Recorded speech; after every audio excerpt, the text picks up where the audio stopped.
بسم اللہ الرحمن الرحیم۔ السلام علیکم۔ دعوت اسلامی کے 40 سال، یعنی کہ اس وقت دعوت اسلامی کو 40 سال ہوئے۔ تنظیم جو ہے اہل سنت میں بہت بڑی تنظیم ہے دعوت اسلامی، جس کے بانی ہیں مولانا محمد الیاس قادری مدد اللہ العلی۔ اس تحریک کو یعنی شروع ہوئے اور اب تک 40 سال ہوئے ہیں، اور اس تحریک کا بہت بڑا فائدہ ہوا مسلمانوں کو۔ سب سے بڑا فائدہ یہ ہوا کہ داڑھی رکھنا پہلے زمانے میں کچھ عرصہ پہلے مشکل تھا۔ جو داڑھی رکھ لیتا تھا نوجوان اسے مولوی کہتے تھے، ملا کہتے تھے، نفرت کرتے تھے۔ لیکن جیسے ہی ماشاءاللہ یہ شہروں قصبوں میں دیہاتوں میں گلیوں میں پھیلی، ہر گلی میں ایک داڑھی والا آنے لگا، تب وہ کانسیپٹ ختم ہو گیا۔ اب تو دیکھیں کئی مسلمان داڑھی رکھ رہے ہیں، کرکٹر داڑھی رکھ رہے ہیں۔ ایک تو یہ بڑا اس کا فائدہ ہوا، سنتوں کی انہوں نے بہت زیادہ تبلیغ کی۔ دوسرا امامہ تو مسجد کا ایک امام پہنتا تھا، نماز پڑھ کے وہیں ممبر پر رکھ کے باہر نکل آتا تھا، لیکن دعوت اسلامی کے آنے کی وجہ سے اس سنت کو عروج حاصل ہوا امامے کو۔ تو دعوت اسلامی بہت بڑی ایک کامیابی رکھتی ہے، اور اللہ کی نعمت ہے، اللہ کی رحمت ہے۔ انہوں نے بڑا اچھا کام کیا ہے، اور اس میں شدت نہیں ہے، اور سرکار دو عالم صلی اللہ تعالیٰ علیہ وآلہ وسلم سے محبت کرتے ہیں، پیار کرتے ہیں۔ آپ صلی اللہ تعالیٰ علیہ وآلہ وسلم کی سنتوں کو جس طرح انہوں نے پوری دنیا میں پھیلایا ہے، پوری دنیا میں، اور مدارس انہوں نے کھولے ہیں، تعلیم بالغان ہے، بچیوں کے لیے تعلیم ہے، دنیاوی تعلیم ہے، ہر لحاظ سے بہت ہی اعلیٰ کام ہے۔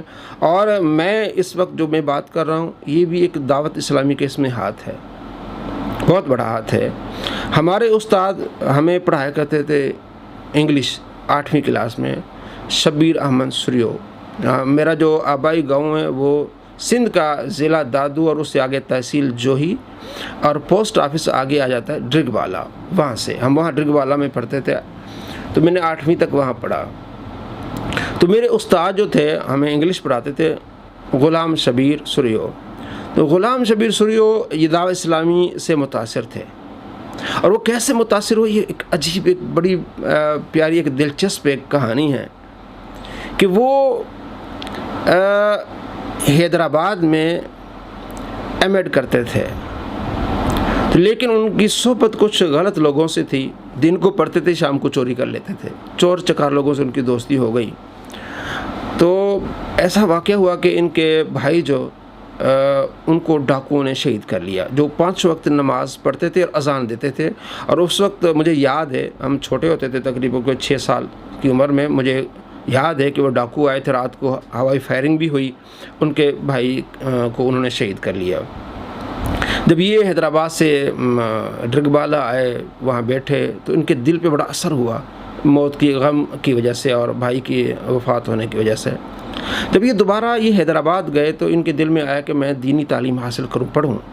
تو وہاں کسی نے ان کو بتایا کہ فیضان سنت ایک کتاب ہے، بہت اچھی کتاب ہے، اس کو آپ پڑھیں۔ تو انہوں نے کہا جی کہاں سے ملے گی؟ انہوں نے کہا جی آپ کو کراچی سے ملے گی، فیضان مدینہ سے۔ تو حیدرآباد سے کراچی چلے گئے۔ تو اتفاقاً وہ جمعرات کا دن تھا، یہ خود انہوں نے ہمیں یہ سنایا ہے کہ میں جب وہاں پہنچا تو بھائی سے معلوم کیا، دکان والے سے، تو اس نے کہا جی رات کو ہم پیر صاحب سے آپ کی ملاقات کراتے ہیں، وہ آپ کو اپنے ہاتھوں سے کتاب دیں گے، یہ ذرا بہتر رہے گا۔ کہتے ہیں میں وہاں 2 گھنٹے میرے وہاں گزارے دیا۔ تو وہاں انہوں نے، کیسٹ کا زمانہ تھا، سیڈیز نہیں تھی، تو انہوں نے ایک کیسٹ چلا لی، پیغام فنا، یعنی فنا ہے، دنیا فانی ہے۔ کہتے وہ اتنا مجھ پر اثر کر گیا مولانا الیاس قادری صاحب کا بیان، تو میں نے یہ تہیہ کر لیا کہ میں نے ان کا مرید ہونا ہے، یا خاص ان کے ساتھ میں نے ایک نسبت قائم کرنی ہے۔ تو جب رات ہوئی، ہم گئے نماز کے بعد، جب ان سے ملاقات ہوئی تو ایک لائن لگی ہوئی تھی، جو بھی آتا تھا ان کی ملاقات کے لیے تو یہ انہیں تحفہ دیتے تھے مولانا الیاس قادری صاحب۔ کہ جب میں لائن میں لگا اور قریب گیا تو میرے دل میں خواہش ہوئی کہ اگر یہ اللہ کے ولی ہیں تو جو میں نے آج کیسٹ سنی ہے پیغام فنا، وہ مجھے دیں تحفے میں۔ کہتے وہ اتفاقاً ایسا ہی ہوا کہ جب میں قریب گیا اور ہاتھ ملایا، ہاتھ چومے، تو انہوں نے مجھے وہ مسکرا کے وہ کیسٹ دے دی، تو میرا یقین اور بڑھ گیا کہ اللہ کے ولی ہیں۔ پھر بعد میں انہوں نے وہ کتاب بھی دی اور سائن بھی کیا، وہ سائن ہمیں دکھائے انہوں نے، اور گاہے بگاہے وہ جاتے رہے۔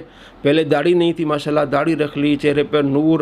اب ہمارے اس ایریا میں، سندھ میں، انہیں اللہ کا ولی کہتے ہیں، غلام شبیر سریو، پھر انہوں نے پورا ساتھ اسکول کے ساتھ مدرسہ چلایا، یعنی ٹیچر لگ گئے، پھر مدرسہ چلاتے رہے. تو پھر وہاں جب وہ اسکول میں ہمیں اس طرح کی باتیں بتاتے تھے تو ہم بڑے متاثر ہوتے تھے. تو میرا ارادہ ہو گیا کہ میں حفظ کروں گا. تو میں ان کے مدرسے میں چلا گیا اور بہت سارے بچے تھے. جب وہاں سے فارغ ہوا تو میرا ارادہ ہوا کہ میں میڈیکل میں جاؤں گا، کیونکہ میرے نانا جی تھے وہ سول ہاسپٹل جو دادو ہے اس کے بہت بڑے مطلب 18 گریڈ میں تھے. تو وہاں ایڈمیشن ہونا بڑا آسان تھا. تو لیکن یہ سارا کچھ ہو گیا میرا. تو رمضان میں پڑھانے گیا ہیرو خان ڈگبالہ کے قریب ایک گاؤں ہے. تو وہاں کے جو امام تھے وہ مجھے شام کو گھمانے کے لیے لے گئے. تو وہاں ایک اللہ لوگ ایک آدمی تھا جو اس نے اپنی مدد آپ کنواں کھودتے تھے. اس نے کنواں کھودا تھا. ہم اس کی جب زیارت کے لیے گئے لوگوں کے لیے آسانی کے لیے، وہ کنواں کھود رہا تھا کڑھائی لے کے. اور جب واپسی ہوئی تو میرے دل میں ہلچل مچ گئی کہ میں نے ابھی دین کی طرف جانا ہے. اب یہ دنیاوی چیزیں یہ تو ساری رات میں جاگتا رہا، مجھے نیند نہیں آئی. تو میں نے تہیہ کر لیا کہ میں نے آگے حفظ کے بعد عالم بننا ہے اور مفتی بننا، آگے جو بھی یہ سلسلہ جاری کرنا ہے. تو واپس آیا، میرے والد صاحب نے اجازت دی. تو میرے استاد جو انگلش کے ٹیچر تھے غلام شبیر سریو، ابھی زندہ ہیں، اللہ انہیں برکت عطا فرمائے. انہوں نے اب گاؤں میں مدرسہ تھا، اب وہ جوہی میں آ گئے. ماشاءاللہ عالی شان مدرسہ بنا رہے ہیں.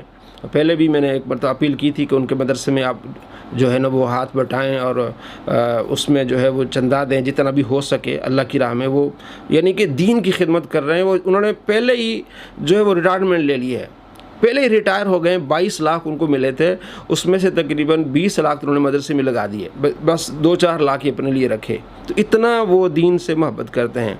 تو اپنے خرچے پہ مجھے جو ہے وہ کراچی لے گئے. گودرا کالونی دعوت اسلامی کا مرکز تھا. مدارس کے لحاظ سے ایک ہی مدرسہ تھا مشہور گودرا کالونی، جو آج جتنے بھی مشہور علماء وہ اس وقت پڑھتے تھے. 1997 کی بات ہے. فیصل آباد کے بہت سارے علماء ہیں جو ابھی پڑھا رہے ہیں، اور بہت سارے علماء اس وقت وہاں پڑھتے تھے 1997 میں. تو میں نے 1 سال وہاں مدرس کورس کیا. تو اور بھی لوگوں کو بچوں کو لے آئے، غلام شبیر ہمارے استاد صاحب. تو میں نے دیکھا کہ میرے جتنے بھی وہ دوست دوسرے آ رہے ہیں وہ دعوت اسلامی میں ہیں. تو میں نے کہا تھوڑا میں ہٹ کے دین سیکھوں، یعنی دعوت اسلامی سے ہٹ کے دوسرے جو مدارس اس میں. تو مفتی منیب الرحمان صاحب کا مدرسہ ہے واٹر پمپ کراچی میں. تو میں دارالعلوم نہیں میں ان کا، تو میں وہاں چلا گیا. تو میں نے وہاں حفظ کی دہرائی کی. حافظ تو میں نے 1994 میں نے حفظ کر لیا تھا. تو قاری رحمۃ اللہ صاحب میرے استاد، وہ مجھے یعنی کہ ان کی کلاس میں مجھے جانا ہوا. تو وہاں علامہ غلام رسول سعیدی رحمۃ اللہ علیہ کی زیارت ہوا کرتی تھی. تو 1 سال میں نے وہاں پڑھا. تو پھر میرا ارادہ ہوا کہ میں حفظ میں نے کیا ہے، اس کی دہرائی بھی کر لی ہے، اب میں قرات کروں گا. یعنی وہاں سے میرا ارادہ بن گیا تھا. جب میں گودرا میں تھا تو میں حافظ ہوں، میں قاری بنوں گا اور عالم بنوں گا اور مفتی بنوں گا. یہ ساری چیزیں میرے ارادے میں آ گئیں. تو میں نے ارادہ کیا کہ میں اب جو ہے وہ قاری بنوں گا. تو وہاں ناظم آباد کا علاقہ ہے. تو وہاں قاری اسماعیل سیالوی صاحب وہ پڑھاتے تھے، بڑے مشہور قاری تھے. ہمارے جو استاد سے قاری رحمۃ اللہ، یہ ان کے استاد تھے. تو وہاں میں گیا، میں نے داخلہ لیا وہاں. تو معلوم ہوا کہ وہ اس سال کارساز چلے گئے، اپنا انہوں نے مدرسہ بنا لیا ہے. تو میں 1-2 دن گیا لیکن ابھی وہاں رونق نہیں ہوئی تھی. اسی دوران علامہ غلام رسول سعیدی رحمۃ اللہ علیہ سے ملاقات ہوئی. تو ہم بچے ہوتے تھے. تو انہوں نے کہا کہ میرے جو دوست ہیں قاری اسماعیل سیالوی ان کے پاس جاؤ. یعنی یہ بات میں بتا رہا ہوں کہ علامہ غلام رسول سعیدی رحمۃ اللہ علیہ شرح صحیح مسلم اور طبیان القرآن کے مفسر، یعنی جو قرآن پاک کی تفسیر ہے، بہترین تفسیر ہے طبیان القرآن، اس کے مفسر تفسیر کرنے والے ہیں علامہ غلام رسول سعیدی رحمۃ اللہ علیہ. مجھے کہا کہ میرے دوست ہیں قاری اسماعیل سیالوی، ان کے پاس جاؤ. تو میں نے ارادہ کر لیا کہ قاری اسماعیل سیالوی صاحب کے پاس جاتا ہوں. لیکن مسئلہ یہ تھا کہ وہ پورے قرآن کا ٹیسٹ لیتے تھے. اب یہ بڑا مسئلہ تھا. اور اس کے بعد 500 روپے فیس بھی لیتے تھے. تو بہرحال میں اللہ کا نام لے کے کارساز گیا. وہاں پہنچا تو قاری اسماعیل صاحب وہاں موجود تھے. تو انہوں نے میرا ٹیسٹ لیا. 11واں سپارہ انہوں نے سنا تھوڑا، اور اس کے بعد سورہ واقعہ کا دوسرا رکوع انہوں نے سنا. تو بس بائی چانس مجھے آ گیا. تو جب انہوں نے کہا کہ جاؤ فارم لے کے آؤ، آپ کو جو ہے وہ داخلہ دیتے، تو میں تو اڑ رہا تھا. اتنا خوش ہوا کہ کیونکہ کارساز کا جو مدرسہ تھا بڑا عالیشان، اور تجوید القرآن اس کا نام تھا، اور اس میں تجوید کے بارے میں بہت ماہر اساتذہ پڑھاتے تھے. تو میں نے 2 سال پھر وہاں جو ہے وہ تجوید کا کورس کیا، اور اسی ساتھ ہی پھر میں ڈھونڈتا رہا کہ میں نے آگے عالم بننا ہے تو وہ کون سا مدرسہ بہتر ہوگا۔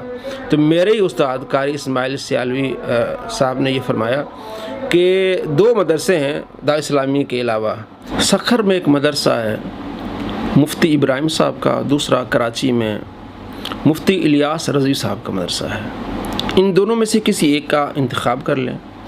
تو میں نے پھر کراچی میں نظرۃ العلوم مفتی الیاس رضوی صاحب کا جو مدرسہ ہے اس کا میں نے انتخاب کیا، وہاں پھر میں پڑھنے گیا، صبح پڑھنے جاتا تھا، شام کو پھر استاد نے مجھے رکھ لیا اپنے مدرسے جامعہ تجوید القرآن کارساز میں پڑھانے کے لیے۔ اس طرح 2-3 سال پڑھتے رہے۔